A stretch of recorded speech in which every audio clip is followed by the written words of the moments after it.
আপনি আমার ট্যাক্সের টাকাটা নিয়ে করেন কি? আপনি যেভাবে আমাকে ধরপাকড়া করে ট্যাক্স কালেকশন করেন, আমার ট্যাক্সের টাকা আপনি কিভাবে খরচ করেন ওটার জন্য একটা সেল করা উচিত।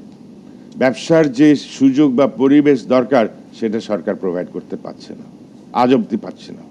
আসলে ব্যবসা খারাপ না, ব্যবসা খুবই ভালো, কিন্তু ব্যবসা করার যে পরিবেশ সেটা আমাদের নাই, যে পলিসি রিফর্ম সেটা আমাদের নেই। তো বারবার আপনাদের কাছে আসি, আপনাদেরকে বোঝানোর চেষ্টা করি, কিন্তু কাজ হয় না। ট্যাক্স কালেকশনের একটা প্রোগ্রাম হচ্ছে আজকে। আরে আপনি আমার থেকে ট্যাক্স কালেক্ট করছেন এবং করবেন, আপনি যদি ট্যাক্স না পান আমাকে ধরপাকড়া করেন, জেলেও দেন। আপনি আমার ট্যাক্সের টাকাটা নিয়ে করেন কি? আমি মনে করি ইট ইজ টাইম, আপনি যেভাবে আমাকে ধরপাকড়া করে ট্যাক্স কালেকশন করেন, আমার ট্যাক্সের টাকা আপনি কিভাবে খরচ করেন ওটার জন্য একটা সেল করা উচিত, জবাবদিহিতার জায়গা বের করা উচিত। আপনি ব্রিজ বানাবেন রাস্তা ছাড়া, অথবা রাস্তা বানাবেন ব্রিজ ছাড়া আমার টাকা দিয়া, আর আমারে বলবেন যে টাকা নাই। আমাদের বাজেটে আমরা সবসময় কি দেখি? সরকারের একটা প্রবণতা আছে, আয়ের চেয়ে বেশি ব্যয় করার প্রবণতা সরকারের। এই প্রবণতা থেকে বেরিয়ে আসতে হবে আপনাকে। আপনি আপনার যে পলিসিগুলো আছে, আপনি তো পুরো ট্যাক্সের উপর নির্ভরশীল। আপনি কি করেন?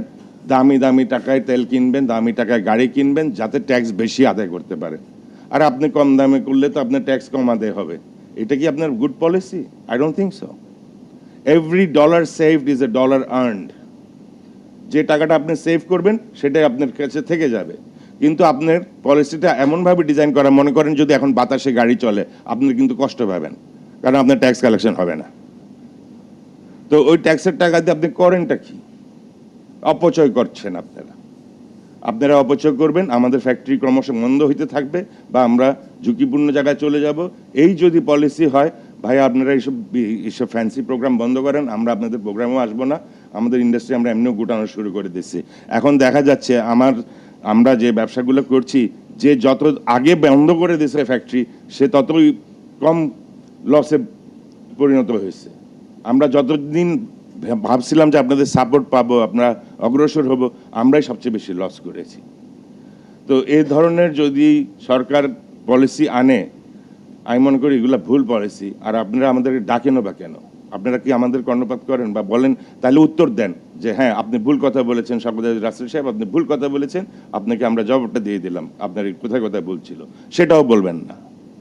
আপনারা আমাদেরকে খালি বিপদগ্রস্ত করবেন, ক্রমশ বিপদগ্রস্ত করবেন। এখন আগামী বাজেটে দেখবো আপনারা কি করেন। আপনারা ইন্ডাস্ট্রির জন্য কত % অ্যালোকেট করছেন টোটাল বাজেটে, আমরা জানতে চাই।